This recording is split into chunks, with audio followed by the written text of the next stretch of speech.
bienvenido a Venganza Mangan. Esta historia ocurre en el norte del estado de Pensilvania. Mi nombre es Marina Salazar. Tengo 31 años.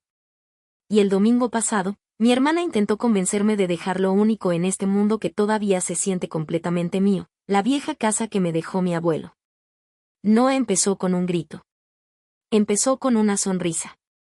Íbamos por la mitad de la cena del Día de la Madre cuando dejó el tenedor, juntó las manos como si fuera a decir una oración, y dijo, «Sabes, en realidad tendría más sentido si nos dieras la casa del abuelo».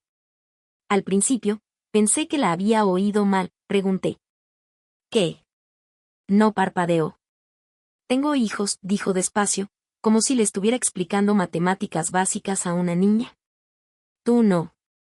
Ellos necesitan ese patio. Tú solo lo estás usando para esconderte». La habitación se quedó en silencio de esa forma pesada en la que puedes oír el aire acondicionado y el tintineo del vaso de alguien sobre la mesa. Se me hundió el estómago, no porque quisiera la casa, sino por lo fácil que lo dijo, como si el regalo del abuelo fuera algún suéter de más en mi closet que yo hubiera estado guardando egoístamente. Traté de explicar que el abuelo me eligió a mí, que yo fui la que me quedé con él, que pinté ese porche con él, que escuché cada historia sobre cómo ahorró durante décadas para comprar ese lugar. Mi hermana puso los ojos en blanco delante de todos. «Ni siquiera tienes una familia», espetó. «No lo necesitas como nosotros». Cuando dije que no, solo una palabra, su silla se fue hacia atrás raspando. Agarró su plato y lo azotó con tanta fuerza que lo rompió, salsa y vidrio volando por toda la mesa. «Egoísta», gritó. Y cuando mis padres se apresuraron a consolarla en vez de preguntarme si yo estaba bien, algo en mí por fin se quedó quieto. Yo dejé de discutir. Saqué mi teléfono, busqué el número de mi abogada, y presioné llamar ahí mismo en la mesa. No levanté la voz. No hice un discurso. Me levanté, empujé mi silla hacia adentro, y salí de esa casa mientras mi hermana todavía despotricaba sobre lo que le debía. En el segundo en que la puerta principal se cerró detrás de mí, los gritos adentro estallaron. Porque ese fue el momento en que se dieron cuenta de que esto no era solo otra pelea de la que podían hacerme sentir culpable para ceder. Esta vez, yo no me estaba yendo para mantener la paz. Yo me estaba yendo con un plan. Y si crees que exigir la casa de mi abuelo muerto porque yo no tengo hijos y tú sí es lo peor que hizo mi hermana, espera escuchar hasta dónde estaba dispuesta a llegar y como una llamada telefónica se aseguró de que perdiera todo lo que estaba intentando quitarme. Para cuando entré al camino de entrada de mis padres esa tarde, ya tenía una mala sensación en el estómago. Mamá Patricia había hecho todo como siempre hacía para los días festivos. El porche delantero estaba cubierto de coronas en tonos pastel y un letrero de pizarrón que decía, «Bienvenida familia». Como si estuviéramos entrando en una publicación de Pinterest. A través de la ventana, podía ver a mi hermana Camila acomodando a sus hijos alrededor de la mesa del comedor, arreglándoles el cabello para que se viera despeinado, pero lindo, perfecto para cualquier foto casual que subiera después. Entré con un ramo de la florería y una botella de vino, besé a mi mamá en la mejilla, e intenté ignorar la forma en que sus ojos se deslizaron sobre mí, buscando un anillo que no estaba ahí. «Te ves cansada», dijo en lugar de hola. «Sigues con esa cosa del arte». «Sigo ilustrando libros infantiles». «Sí», dije. «Acabo de entregar un proyecto grande». Papá Rafael me dio un abrazo rápido con un solo brazo, ya a medio camino de regreso al partido en la tele. «Qué bueno verte, hija», dijo. «Oye, ¿sigues ocupada?» Ocupada, su palabra favorita cuando no entendían mi vida, pero querían sonar comprensivos. Camila por fin se volteó con su sonrisa brillante y el labial perfecto. «Ahí está», canturreó. «La misteriosa dueña de la casa del río». Me abrazó como si fuéramos cercanas, como si no hubiera evitado visitarme durante meses, a menos que necesitara niñera gratis. Su esposo, Iván, me saludó con la cabeza por encima de su cerveza. Los niños corrieron gritando, «Tía Mari». Y por un minuto, olvidé el nudo en el pecho. Me caen bien. Nada de esto es culpa de ellos. La cena empezó lo bastante normal. Los niños se quejaron de las verduras. Iván habló de cuotas de ventas en el concesionario. Mamá presumió de que Camila había alcanzado algún nuevo rango con sus productos de bienestar. Cada vez que la conversación giraba hacia mí, duraba 30 segundos. Sigues en el río.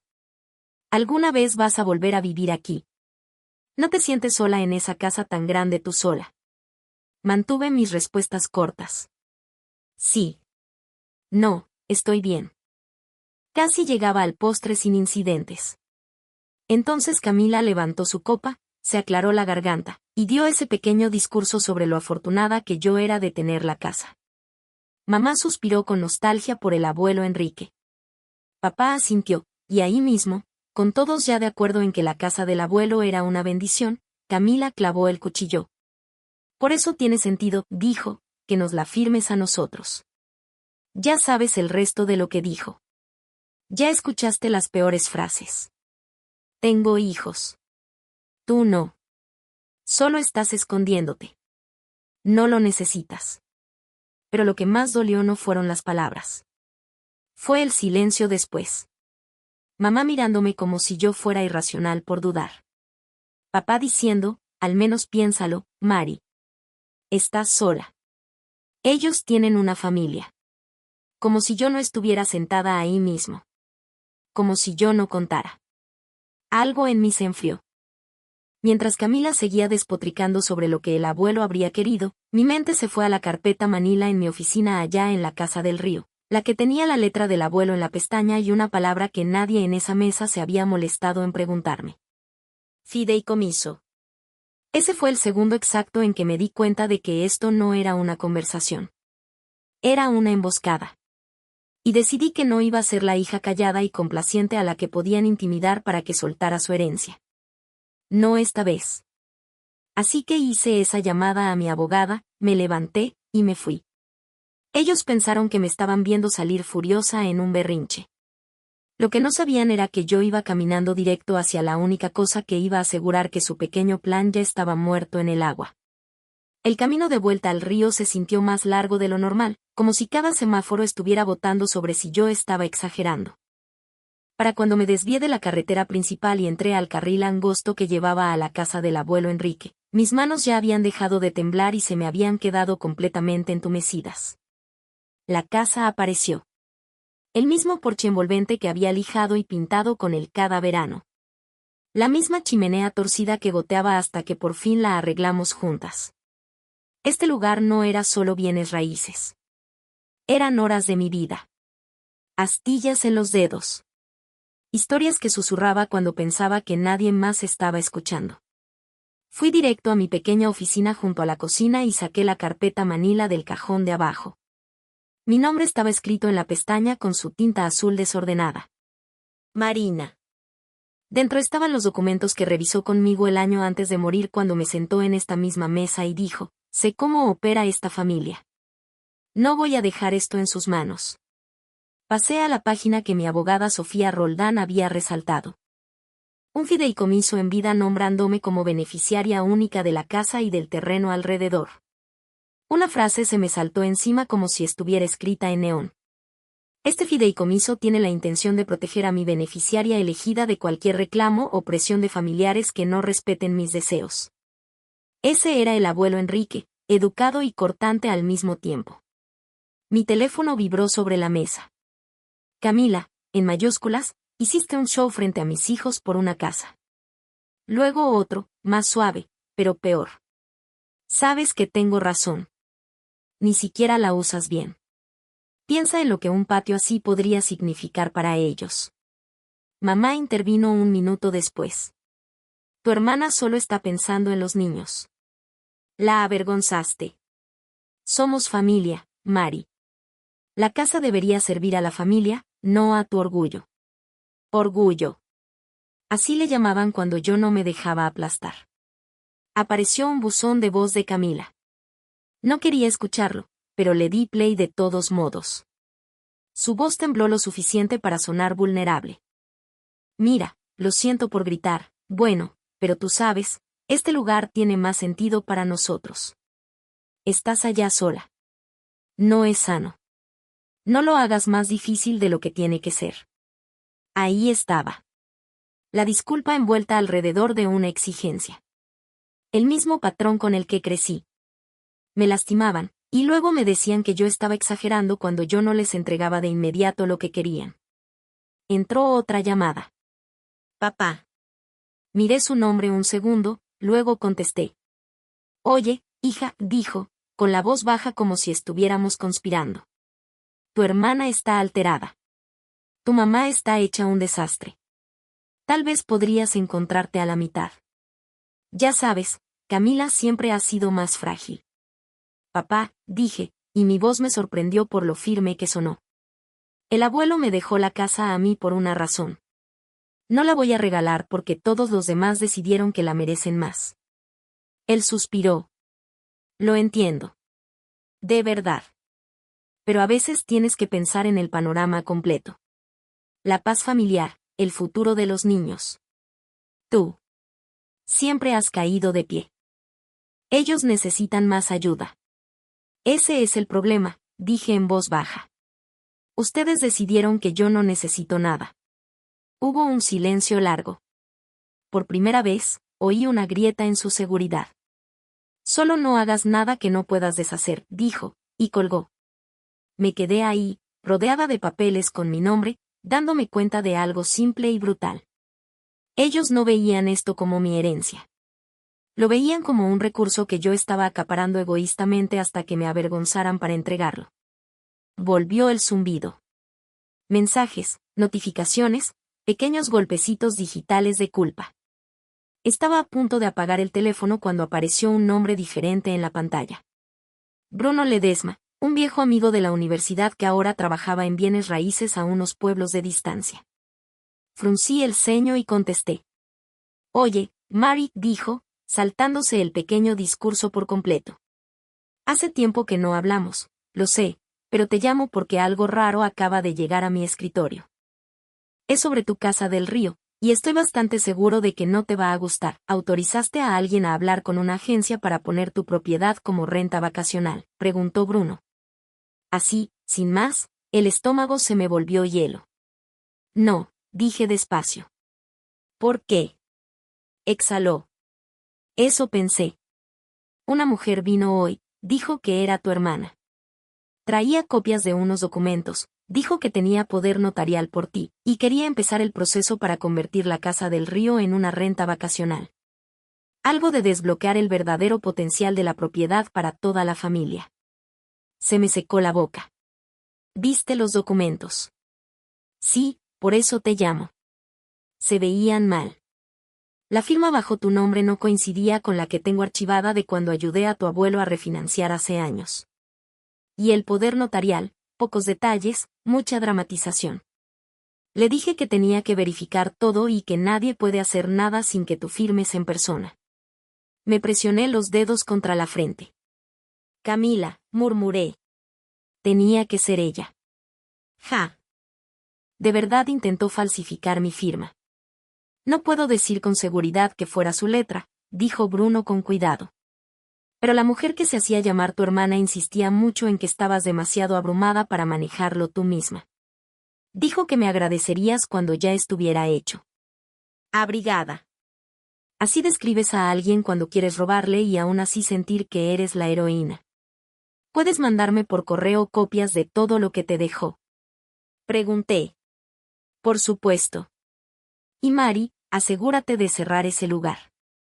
Si ella está dispuesta a intentar esto conmigo, podría estar tanteando por otros lados.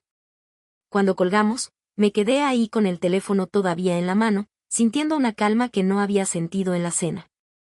No era que las cosas estuvieran mejor. Estaban peor.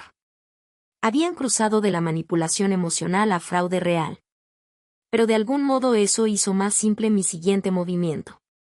Llamé a Sofía. Ella contestó al segundo timbrazo. Yo estaba esperando tu llamada. Dijo, que tan mal fue el Día de la Madre. Tan mal que mi hermana intentó falsificar mi firma para convertir la casa en una renta vacacional, dije. Tengo un testigo y me está enviando el papeleo por correo. Hubo una pausa, luego el sonido de ella tecleando. Muy bien, dijo. Se acabó jugar bonito. El fideicomiso que tu abuelo armó ya mantiene la propiedad fuera de sucesión y limita quién puede tocarla. Pero hay otra pieza de la que tenemos que hablar. ¿Tu abuelo alguna vez te mencionó un segundo fideicomiso? ¿Un qué?, pregunté. Sofía abrió un archivo. Pude oír las páginas pasándose. Antes de morir, Enrique creó un fideicomiso adicional que cubre la franja de terreno sin desarrollar que corre por la parte de atrás de tu lote. Era su plan por si acaso. Le preocupaba que ciertos miembros de la familia intentaran presionarte o hacerte sentir culpa para que un día soltaras la casa principal. Sus palabras, no las mías. Yo tragué saliva. Podía oír el sarcasmo seco del abuelo resonando detrás del lenguaje legal. ¿Qué hace este segundo fideicomiso? Te permite, dijo Sofía, designar ese terreno y por extensión, por la zonificación local, la residencia principal como parte de una servidumbre de conservación o educativa. Si te asocias con una organización aprobada, la propiedad queda protegida. Nada de subdivisiones, nada de rentas, nada de venta forzada. Básicamente la saca de la mesa para exactamente el tipo de plan que tu hermana está intentando. Me recosté en la silla, mirando al techo, así que podía bloquearlos por completo. Podrías honrar la intención de tu abuelo de impedir que esta propiedad se convierta en un campo de batalla familiar, corrigió Sofía con suavidad. También tienes que documentar lo que tu hermana acaba de hacer. Reenvíame cada correo, cada mensaje, cualquier captura, y lo que Bruno mande. Si ella intentó usar autoridad falsa para moverse contra un activo en fideicomiso, queremos un registro. Asentí aunque ella no podía verme. Te lo mando todo esta noche. Después de colgar, entró otra llamada. Papá. Por un segundo, pensé en dejar que se fuera a buzón, pero algo me dijo que contestara. Oye, dijo en voz baja. No hubo sermón esta vez. No hubo, piensa en los niños. Solo esa palabra pequeña. Bruno me llamó, dije sin rodeos. Camila fue a una oficina de bienes raíces con papeleo falsificado. ¿Tú sabías de eso? Él se quedó en silencio el tiempo suficiente como para que yo casi pensara que se había caído la llamada. Cuando por fin habló, su voz sonó más vieja.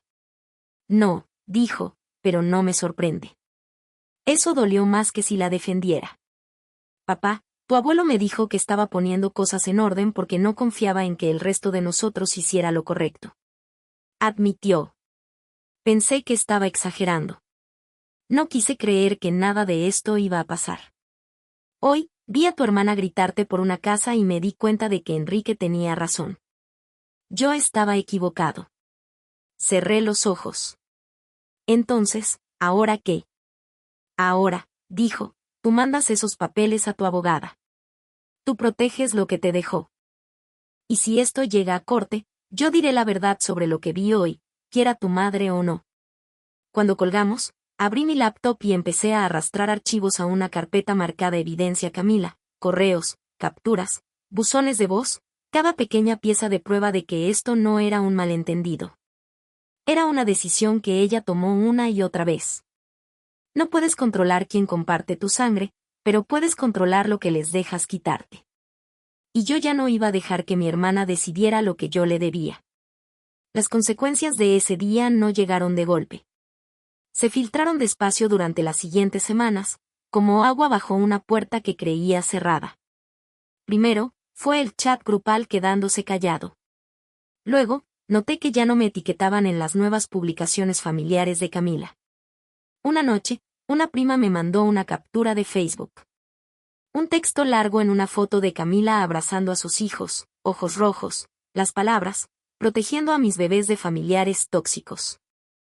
Nunca usó mi nombre, pero no tenía que hacerlo. Algunas personas prefieren acaparar lo que se les ha dado en vez de compartir con la próxima generación, escribió. Imagínate prohibirle a tu propia sobrina y sobrino entrar a la casa de su bisabuelo solo porque necesitas espacio. Eso era noticia para mí. Nunca prohibí a nadie. Yo solo estaba ocupada asegurándome de que su madre no pudiera robar la escritura. Aún así, se regó. Tíos y tías a los que no había oído en meses empezaron a mandarme mensajes como, estamos orando por ti, de esa forma rara y vaga. Una de las compañeras de equipo de Camila me escribió por DM preguntando si yo estaba bien después del colapso, como si yo hubiera tenido algún episodio público de salud mental. En vez de decir que no, yo reenvié cada cosa a Sofía. Esto es bueno, dijo por teléfono. No emocionalmente, obviamente, pero cada mentira que diga y que podamos desmentir muestra un patrón. Mientras Camila construía su narrativa de mártir en línea, yo me fui en la dirección opuesta. Me reuní con un representante de Río Claro Conservación, un tipo llamado Dr. Ignacio Velasco, que llegó con botas de senderismo y una tabla con pinza y caminó la línea del terreno conmigo. Fue la primera persona en semanas que habló de la tierra sin usar las palabras compartir o justo. Tu abuelo eligió un lugar hermoso, dijo, señalando plantas nativas que yo ni había notado. Si nos asociamos contigo, podemos designar esto como ribera protegida, programación educativa, proyectos de ciencia ciudadana, quizá hasta talleres para escuelas locales. Firmé el papeleo con él, en mi mesa del comedor, justo donde el abuelo hacía sus crucigramas. Con unas cuantas firmas, la casa y la franja de tierra detrás pasaron de ser un activo familiar a una propiedad de conservación con una servidumbre educativa, lo que significaba que incluso si mañana despertaba y decidía querer vendérsela a Camila, legalmente no podría. La propiedad ya no era solo mía. Estaba vinculada a algo más grande. Y eso, extrañamente, me hizo sentir más segura que en mucho tiempo. Usé unos ahorros para instalar un sistema de seguridad. Cámaras en la reja y a lo largo del camino de entrada. No porque pensara que iban a entrar, sino porque sabía cómo funciona esta familia. Lloran, tuercen la historia, juran que nunca quisieron hacer daño. Esta vez yo quería más que recuerdos. Yo quería video. El trabajo también se intensificó. Tal vez era el alivio de por fin tomar acción de verdad. Pero me encontré metiendo más a mis proyectos de ilustración, diciendo que sí a un par de conferencias en línea, incluso dando una clase virtual desde mi estudio con el río de fondo. Cada pedazo de esa vida se sentía como prueba de que no había nada inestable en mí por estar aquí sola. Una tarde, estaba limpiando agua de pintura cuando mi teléfono vibró con una alerta de movimiento de la cámara de la reja. Toqué la app y ahí estaban, Camila e Iván parados sobre la grava justo afuera de la reja de hierro cerrada como si fueran a grabar una protesta. Camila sostenía un fajo grueso de papeles, pasándolos con dramatismo. Activé el intercom. ¿Puedo ayudarte? Ella levantó la cabeza hacia la cámara. Marina, dijo, poniendo esa voz empalagosa que no combinaba con la rabia en sus ojos. Venimos con una petición. Todos en la familia piensan que lo justo es que compartamos la propiedad de la casa. Nos estás dejando fuera a todos. Y ella levantó los papeles como un trofeo. O firmas un acuerdo para agregarnos a la escritura o vamos a avanzar con acción legal. Hemos hablado con gente. Conocemos nuestros derechos. Casi me reí. No tenía idea. Camila, dije con calma. No voy a bajar. Estás en cámara. Si tienes algo que quieras que vea mi abogada, adelante, muéstralo a la lente. Su cara se encendió. Iván se movió incómodo, mirando hacia la cámara, luego de vuelta a ella. ¿De verdad quieres hacer esto?, murmuró, sin darse cuenta de que el audio era lo bastante bueno para que yo lo oyera. Ella se enderezó. No puedes esconderte detrás del fantasma del abuelo para siempre, y me soltó. No eres la única que lo amó. No eres la única que merece algo. Entonces empujó el fajo de papeles hacia los barrotes como si yo fuera a estirar la mano por la pantalla y tomarlos. No lo hice. Le di las gracias en voz alta por pasar y le dije que cualquier comunicación adicional debía pasar por Sofía. Luego corté la llamada y miré desde mi sala cómo discutía con Iván por un minuto entero, agitando esas hojas, completamente sin darse cuenta de que cada segundo se estaba grabando y subiendo a la nube. Esa noche, agregué el video al archivo que seguía creciendo. Evidencia Camila empezaba a verse menos como una colección de recibos mezquinos y más como lo que de verdad era, un mapa de hasta dónde estaba dispuesta a llegar mi hermana para reclamar algo que nunca le perteneció. El video de Camila en mi reja fue la gota final. Cuando se lo mostré a Sofía, lo vio 2 veces y después dijo, se acabó. Esto ya no es drama familiar. Es acoso e intento de fraude. Voy a presentar una demanda civil. Escuchar la palabra demanda debería haberme dado miedo. Pero en cambio, se sintió como si alguien por fin hubiera prendido las luces. Antes de que algo se hiciera oficial, yo quería que todo se dijera en voz alta frente a la gente que la había dejado actuar así durante años. Así que llamé a la tía Beatriz y le pedí un lugar neutral para hablar. Ella invitó a todos a su casa y les advirtió que yo tenía la palabra. Mamá se sentó rígida en el sofá, papá junto a la ventana. Iván se veía miserable, y Camila tenía los brazos cruzados como si ya estuviera aburrida. Puse una carpeta sobre la mesa de centro y empecé con el correo de Bruno explicando cómo una mujer que decía ser mi hermana había intentado poner mi casa como renta con un poder notarial falso y una firma falsificada. Camila espetó que solo estaba explorando opciones, pero nadie pareció convencido. Luego puse capturas de sus publicaciones llamándome tóxica y acusándome de prohibirles a sus hijos entrar y le di play al video de la reja. Su propia voz amenazando con acción legal y exigiendo estar en la escritura. La sala se quedó en silencio cuando terminó. Todo esto ya está con mi abogada, dije. Mamá jadeó. Estás demandando a tu propia hermana. Le dije que yo estaba documentando un patrón y la corte decidiría cómo llamarlo. Por último, puse el papeleo de Río Claro y de la Oficina de Zonificación del Condado y expliqué la parte que rompió cualquier fantasía que Camila todavía tuviera. El segundo fideicomiso del abuelo, la servidumbre de conservación, y el hecho de que la propiedad ahora estaba legalmente protegida para educación y el ambiente. Incluso si yo quisiera agregarte a la escritura, dije, no puedo. Ya no es solo por mí. Papá admitió que el abuelo le había advertido que esto podría ser necesario y pidió perdón por no apoyarme antes. Mamá no tuvo nada que decir por primera vez. Camila agarró su bolso, nos llamó locos, y se fue hecha una furia. Una semana después, estábamos en una sala de mediación en el centro, frente a través de una mesa de conferencia. La mediadora revisó la demanda, la autoridad falsa con Bruno, las publicaciones, la visita a mi reja.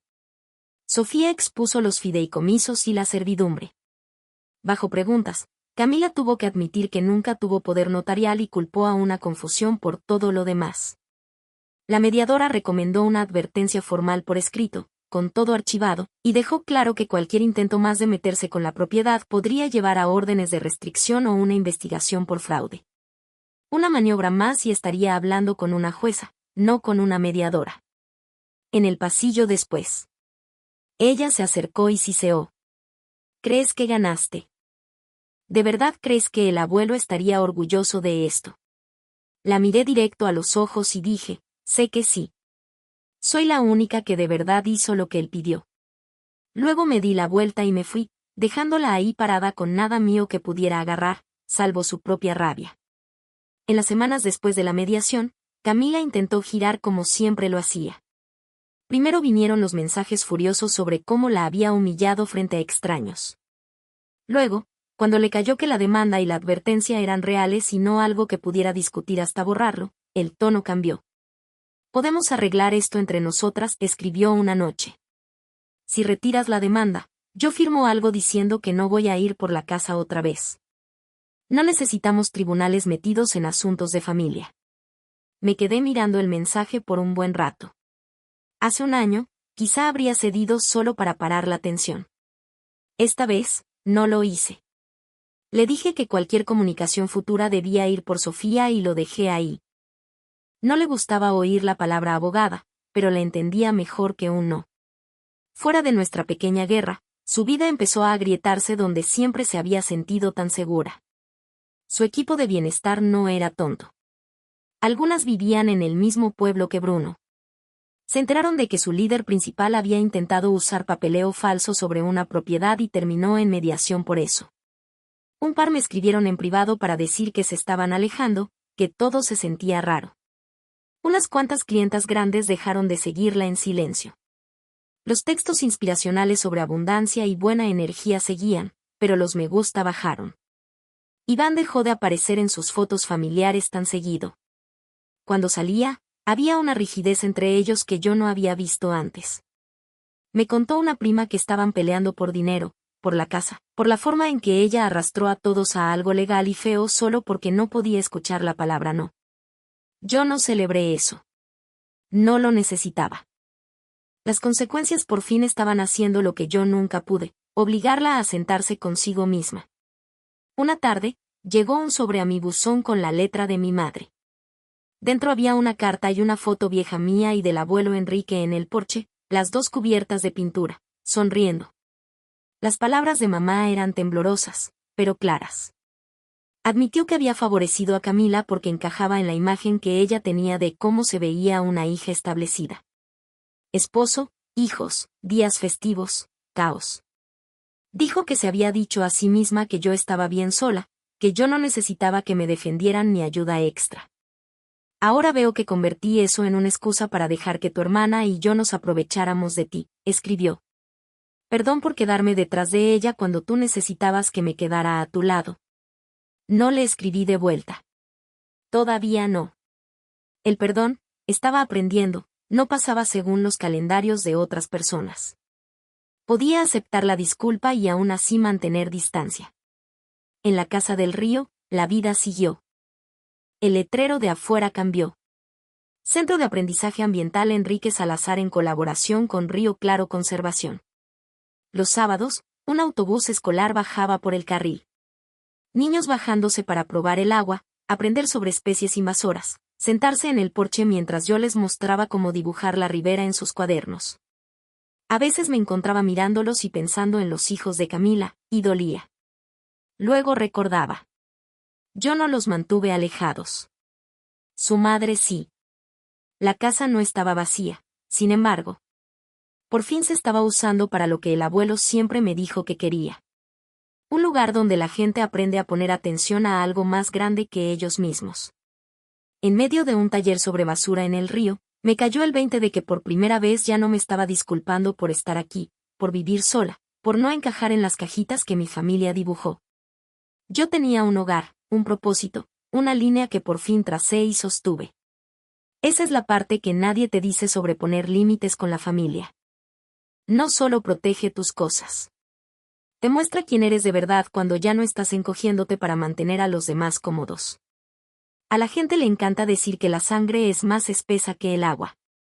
Pero la sangre no le da a nadie el derecho de reescribir un testamento, falsificar tu firma, o decidir que tu vida vale menos porque no tienes hijos.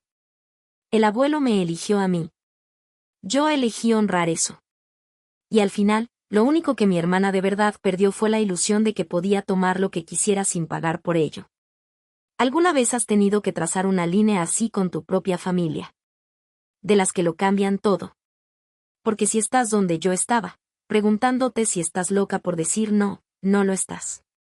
A veces lo más valiente que puedes hacer es cerrar la puerta, hacer la llamada, y confiar en que tu valor no está a votación.